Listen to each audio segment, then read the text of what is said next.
আমার ছেলে তুই কি দেখো না কবরের মধ্যে 99টা সব হাত ওই যে কবরের মধ্যে জাহান্নামের আগুন দাও দাও দাও দাও দাও দাও করে জ্বলতে আছে। ও আমার ছেলে তোর হাতেও ধরছি পায়েও ধরছি, ওই কবরটি আমাকে নিয়ে যাইও না। নবী আলাইহিস সালাতু ওয়াস সালাম ফরমান নাফরমানের চিল্লাচিল্লি দুনিয়ার কোন মানুষ যে শুনতে পাইতো, ওই নাফরমানকে ফালাইয়া দিয়া সবাই জঙ্গলের দিকে চলিয়া যাইত। নাফরমানকে কেউ দাফন দাফন করতে পারত না। এবারে এই চেহারার নাম মানুষ না, হাত পার নাম মানুষ না। ভালো মতো বুঝিয়া শুনিয়া মাওলার কবরে যাইও। যখন নাফরমান বদমাশ বেঈমান কবরে যায় না, আল্লাহ পাক রব্বুল আলামিন ডাক দিয়ে বলে ফেরেশতারা আমার দুশমন আসছে, ওকে চাপ দে। অমনি কবরের দুই পাশের মাটি এত জোরে চাপ মারবে, আল্লাহ মাফ করে দাও। ফেরেশতারা কবরের মধ্যে আগুন ধরাইয়া দেয়, আল্লাহ মাফ করে দাও। ওরে সাপ ধরাইয়া দাও,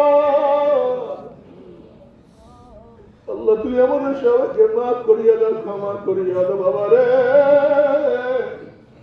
ये बरात का जाए तमाशा नहीं। बाबा কিছু নাই হইতো নবী এত কেন সাধনা করছে? বাবা যদি কিছুই না হইতো নবী এত কেন ত্যাগ করছে? তোমার আমার নবী মাওলাকে পাওয়ার জন্য, এই দিনের জন্য, দিনের প্রতিষ্ঠার জন্য কত সাধনা করছে বাবা। এমন কোনো কষ্ট নেই আমার নবী করে না,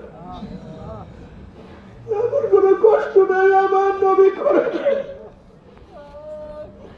এই নবী এত কষ্ট করার পর তার উম্মতরা কেন ইবাদত করবে না? কেন আমার নবীর আদর্শ তোমার কাছে ভালো লাগবে না? কেন আমার নবীর চরিত্র তোমার কাছে ভালো লাগবে না? কেন আমার নবীর পোশাক তোমার কাছে ভালো লাগবে না? বাবা রে যদি নবীকে মোহাম্মত করতেই পারো, তার সুন্নাত অনুযায়ী চলতেই পারো, মান আহাব্বা সুন্নতি ফাকাত আহাব্বানি ওয়া মান আহাব্বানি কানা মাই ফিল জান্নাহ।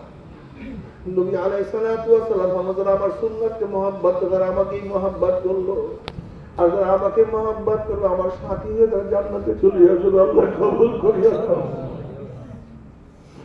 বাবার এই কবরের মধ্যে হাজার হাজার হাজার হাজার বছর থাকতে হবে, আর এরপর আল্লাহ কিয়ামতের ময়দান কায়েম করবে। আমার জ্ঞানী বাবার আমার পৌঁছানো মা বোনেরা, আজকে গরমের দিনে গরম সহ্য করতে পারে তুমি কি দেখো না? বর্তমান বাংলাদেশে আমরা সহ্য করতে পারি না। মাত্র 2-4 দিন আগে একজন ট্রাফিক সূর্যের গরমে মারা গেছে, এই তো দেখছো তোমরা পত্রিকার মধ্যে। আজকে 9,30,00,000 মাইল দূরে সূর্যের গরমে ছায়া গেরা দুনিয়ার ঠান্ডা, দুনিয়ার পানি যদি গরম হইয়া যাইতে পারে, মানুষ মারা যাইতে পারে। কিয়ামতের মাঠে আল্লাহ রব্বুল আলামিন এত উঁচা সূর্যটাকে এক হাত বা সোয়াদ মাথার উপর ঘুরে ফেলাইয়া দিয়া আল্লাহ সূর্য,